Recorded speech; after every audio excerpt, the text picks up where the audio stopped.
Está começando mais um devocional do Temor e Tremor. Mais uma vez comigo, Viviane Carvalho. Eu espero que você esteja bem, que você tenha acompanhado os últimos devocionais. E hoje nós vamos falar sobre a oração dos justos. Nós vamos ler o capítulo 1. Mas antes nós vamos fazer aquela breve oração, pedir que o Senhor esteja conosco. Senhor nosso Deus, mais uma vez aqui, Pai, na gravação de um devocional e na escuta, meu Pai, daqueles que estão nos ouvindo. Te pedimos, Pai, que o Senhor venha nos capacitar a compreender a Tua palavra e fazer, meu Pai, conforme ela nos diz. Que o Senhor possa nos ajudar, Pai, a fazer como esses versículos nos ensinam, a meditar na Tua palavra, Senhor Deus, de dia e de noite, a ensiná-la e a nos dedicar, meu Pai, àquilo que o Senhor nos ensina.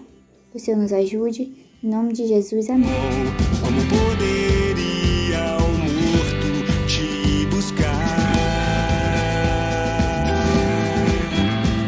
Como poderia eu, morto nasci, longe de ti andei? Foi quando vieste a mim, tua graça me alcançou. Sem mérito algum em mim, e houve luz, enfim. Da morte liberto eu fui, de graça a vida recebi. Peço que você esteja acompanhando a leitura comigo, certo? A partir da sua Bíblia. E nós vamos dar início. Fala sobre a felicidade dos justos e o castigo dos ímpios. Nós vemos, ele vai ao longo do texto, né, construir uma dicotomia, né, uma divisão, uma relação contrária entre a vida dos justos e a vida do ímpio. Ele já inicia dizendo, né, que existe a felicidade daqueles que são justos e em contrapartida, o castigo para os ímpios. Verso 1. Bem-aventurado é o homem que não anda segundo o conselho dos ímpios, nem se detém no caminho dos pecadores, e nem se assenta na roda dos escarnecedores. Antes ele tem o seu prazer na lei do Senhor, e na sua lei medita de dia e de noite. Ele será como uma árvore plantada junto a ribeiros de águas, a qual dá o seu fruto na estação própria, e cujas folhas não caem, e tudo quanto ele fizer prosperará. Não são assim os ímpios, mas eles são como a moinha que o vento espalha. Pelo que os ímpios não subsistirão no juízo, nem os pecadores na congregação dos justos. Porque o Senhor conhece o caminho dos justos, mas o caminho dos ímpios perecerá. Vamos lá, né? Aquele momento que nós nos perguntamos, o que nós podemos aprender com base nesse texto? Ele diz, no início, no verso 1, que a pessoa é feliz, né? Feliz é o homem que não anda segundo o conselho dos ímpios, né? Andar. Algo natural, né? Um ato irreflexivo. A gente não pensa, né? Para andar. Então ele diz, né? Feliz é o homem que não anda segundo o conselho dos ímpios. Ele não segue aquilo que as pessoas ímpias, né? No caso, as pessoas ímpias são pessoas extremamente transgressoras da lei de Deus, que não têm um relacionamento com Deus, né? Pessoas que vivem sem Deus. E ele diz, né? Bendito, né? Ou abençoado será o homem que não seguiu o conselho dessas pessoas, né? Porque essas pessoas, elas não têm bons conselhos para dar para um servo de Deus. Porque o pensamento delas é totalmente contrário, né? Uma pessoa que é dessa forma, ela não vai ensinar boas coisas, né? Tem até um versículo que diz, né? Que as más conversações, elas corrompem os bons costumes. Então, a Bíblia diz, né? Que bem-aventurado é o homem que não anda segundo o conselho dos ímpios. Será que você tem seguido o conselho dos ímpios? Depois ele continua e diz que também não se assenta no caminho, que não se detém no caminho dos pecadores, né? Se deter é mais profundo, né, do que apenas caminhar. Se deter dá a ideia de que você ficou um tempo até consideravelmente grande, né, na presença daquelas pessoas. Você ficou lá, compartilhou, você teve comunhão, né? Você ficou ali no caminho dos pecadores. E aí ele continua. E nem se assenta na roda dos escarnecedores. Quem são, né, esses escarnecedores? Os escarnecedores são aquelas pessoas que são pessoas blasfemas, né? Muitas vezes são pessoas que não respeitam as pessoas, nem mesmo Deus. Você já viu em um grupo de amigos que as pessoas começam a fazer piadas, né? E colocam o nome do Senhor no meio e falam disso, falam daquilo. E eles não têm nenhum pingo de respeito pelas pessoas nem por Deus. Essas pessoas são um tipo de escarnecedores. Ele diz, né, que não convém a uma pessoa que é justa, que está tentando seguir o caminho do Senhor, permanecer, né, no meio Estar ali em comunhão íntima, né? E constante com pessoas desse tipo, né? Que pensam dessa forma.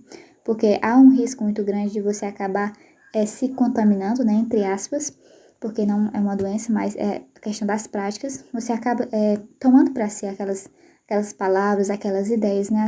As ideologias. Então ele diz, não, melhor você se afastar, né? Lógico que nós também não devemos viver numa bolha, mas nós devemos evitar certos tipos de coisas. No verso 2 ele diz, né? Ao invés de fazer tudo isso, faça isso, né? Verso 2. Antes tenha o seu prazer na lei do Senhor, e na sua lei medita de dia e de noite. Você vai ficar ali em constante, né, comunhão com o Senhor através da sua palavra, através da meditação. E ele diz, né, de dia e de noite. De dia e de noite, ao acordar e ao dormir, durante todo o dia. Ao invés de você gastar seu tempo na roda dos escarnecedores, enchendo sua cabeça, né, com o palavreado dos ímpios, ou querendo aprender as formas, né, de sabedoria, entre aspas, que eles apresentam e se gabam, você deve encher sua mente com a palavra do Senhor, de dia e de noite. Aí ele diz, né, por quê? Porque você será, então, como uma árvore que é plantada junto a ribeiros de águas, né? Uma árvore plantada junto a um rio é sempre verde, então ele diz, a qual dá o seu fruto na estação própria, e tudo quanto faz prosperará. Ela permanece cheia de vida. Ela está ali firmada, ela está sendo alimentada. Da mesma forma é a gente. Se nós lermos a palavra de Deus todos os dias, nosso espírito ele vai ficar alimentado. E a gente vai ficar forte e a gente então vai poder dar frutos bons. E aí ele fala no verso 4, né, que é como se fosse há duas divisões que há, né, no texto. Do 1 até o 3 é o justo, do 2 e o 3 é o justo, o 1 é aquele que está meio ali indeciso, ali tentando ficar ali junto, ter comunhão, ser amiguinho, né, e tudo. No 4, ele diz, né, que os ímpios não são assim como? Não tem prazer na lei do Senhor, não meditam nela dia e de noite, não são como uma árvore que é cheia de vida e de frutos, mas é como a moinha que o vento espalha, é como palha seca, é como uma folha, né? Também tinha uma irmã na minha igreja, que ela costumava dizer muito, né, que são como uma folha seca levada ao vento. E é basicamente isso mesmo, pessoas que não estão firmadas, não têm raízes, então o vento leva, né, para todos os lados. Ele diz, pelo que os ímpios não subsistirão no juízo, nem os pecadores na congregação dos justos. No verso 6 ele alerta, ele diz, né? Porque o Senhor, ele conhece o caminho dos justos. Ele sabe como essas pessoas andam.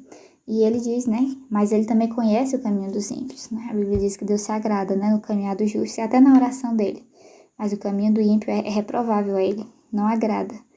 Porque ele não tenta seguir aquilo que o Senhor ensina. Então, ele, no Salmo, né? No Salmo 1, a gente vê essa diferença entre os justos e os ímpios, né? Entre aqueles que buscam obedecer a Deus e aqueles que não, que são os escarnecedores, que a palavra diz. Então, Jesus, é interessante que ele comia com pecadores, né? Como a Bíblia diz. E todos são pecadores, né? Segundo Romanos 3:23, todos pecaram e todos estão separados de Deus. E todos precisam se arrepender. Só que Jesus, ele não se influenciava com essas pessoas. Ele andava junto com pessoas que roubavam, né, como no caso de Zaqueu, que era um publicano, com a Maria Madalena e outras mulheres, né, que foram pegas em adultérios, que eram ex-prostitutas, mas só que Jesus nunca andou fazendo esse tipo de coisa, porque ele ensinava a palavra, ele estava com aquelas pessoas, mas ele não absorvia. Ele era, pense, se fosse hoje em dia, Jesus ia ser o maior influencer. Pense aí no influencer mesmo assim, com bastante seguidores, seria Jesus. Ele tinha, né, na verdade tem ainda, um poder de influência muito grande. E a gente também deve ser assim, né? A gente não deve se influenciar, não deve ser como uma esponja que absorve tudo ao redor sem pensar. E às vezes até é um pouco difícil, né? Porque a Bíblia diz que a amizade com o mundo é inimizade contra Deus. Isso não significa que eu não posso ter amigos, né? Ou amigas que não são, né? Digamos assim, da mesma religião que a minha. Mas ele fala sobre essa questão de nós termos cuidado com as nossas relações, né? As nossas amizades. E até estava lembrando aqui também na questão do namoro, né? Para que não haja essa união entre aquilo que é santo e aquilo que é profano. Como a palavra de Deus recomenda, né, a nós. Então, irmãos, é isso, né? É um texto curto, salmo pequeno, mas que você possa ter refletido, né, sobre como anda seu proceder, né? Quem são suas amizades, onde são os locais que você tem frequentado, os pensamentos que têm ocupado sua mente e onde tem estado seu prazer, né? Se você tem tido o hábito de ter prazer na lei do Senhor, em estudar a palavra, em pensar sobre ela e que você possa, né, buscar se esvaziar dessas coisas que não te levam mais para perto do Senhor, que não edificam o teu espírito.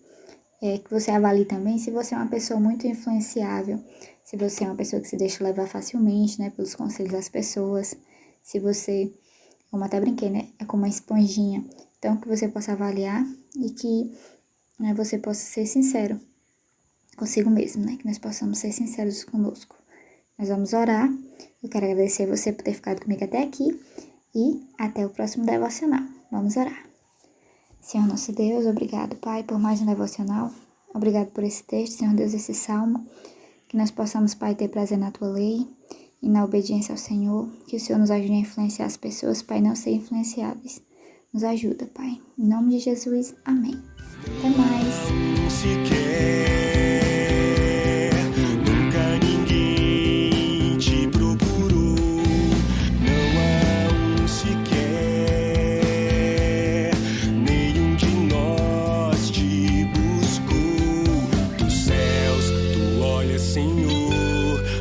Se alguém que entenda, se há quem busque a ti.